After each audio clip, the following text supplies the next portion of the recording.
উপরের শেপ নিচে এবং নিচের শেপ উপরে দেওয়ার জন্য আমাদের যা করতে হবে, নিচের যে শেপটা আছে ওই বেগুনি কালার শেপটে চাপ দিয়ে তারপরে আমাদের ক্লিক করতে হবে control plus shift plus third bracket.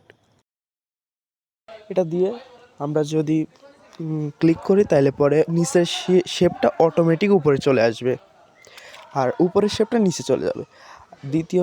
দ্বিতীয় বক্সে যেটা আছে, দ্বিতীয় বক্সের টেক্সট আছে নিচে, ওই নিচের টেক্সটটা নিব কীভাবে উপর দিকে, এটা নেওয়ার জন্য সেম কাজ করতে হবে। সেম প্রসেসে আমাদের টেক্সটটা দেখা যাচ্ছে এই নিচেরটার মতো আমরা বানাবো।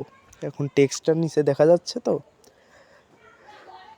আচ্ছা, এই টেক্সটে আমরা ক্লিক করব। টেক্সটে ক্লিক করার পরে কন্ট্রোল প্লাস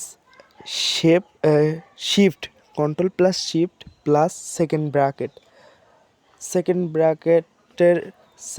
দা থার্ড ব্র্যাকেট খেয়াল নাই, থার্ড ব্র্যাকেটটা ক্লিক করব। ক্লিক করলে আমাদের ওটা অটোমেটিক উপর চলে আসবে টেক্সটটা। তারপর আমরা তৃতীয় নাম্বার যেটা শিখব, এটার জন্য আমাদের ফার্স্টে এই যে নিচে দেওয়া আছে, প্রত্যেকটা নিচে দেখেন দেওয়া আছে, লিখে দিচ্ছি আমি কন্ট্রোল প্লাস ওয়াই যেটা আছে দেওয়া আছে নিচে লেখা আছে ফার্স্টে কন্ট্রোল প্লাস ওয়াই দিতে হবে। কন্ট্রোল প্লাস ওয়াই এখন আমরা দিয়ে দেখাচ্ছি। কন্ট্রোল প্লাস আমরা ফার্স্টে শেপের চাপ দিব, দেওয়ার পর আমাদের কন্ট্রোল প্লাস ওয়াই দিব। কন্ট্রোল প্লাস ওয়াই দেওয়ার পর আমাদের পুরো শেপ দেখা যাচ্ছে, নিচে কী আছে এবং উপরে সব কিছুই দেখা যাচ্ছে। আমরা নিচে যেই দুইটা আছে টেক্সট, এই দুইটা টেক্সট আমরা উপরে নিয়ে আসব। এর জন্য আমাদের কন্ট্রোল প্লাস ওয়াই দিতে হবে। তারপরে যে আমরা সিলেক্ট করার পরে আবার কন্ট্রোল প্লাস ওয়াই দিলে আমাদের আবার আগের রূপে চলে আসবে। আগের রূপে আসার পরে এখন আমরা ওই সেমভাবে উপরে নিয়ে চলে আসবো ওই টেক্সটটা।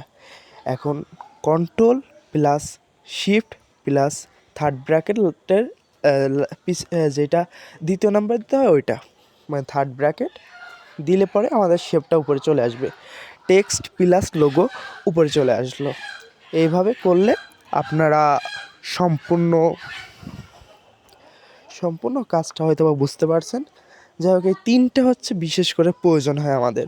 আমার ভয়েসটা ক্লিয়ার না আসতে পারে কারণ মাগরিবের সময় তো এখন মানে অনেক নয়েজ আসতেছে এইখান থেকে। যাই হোক, আপনারা মানিয়ে নেবেন।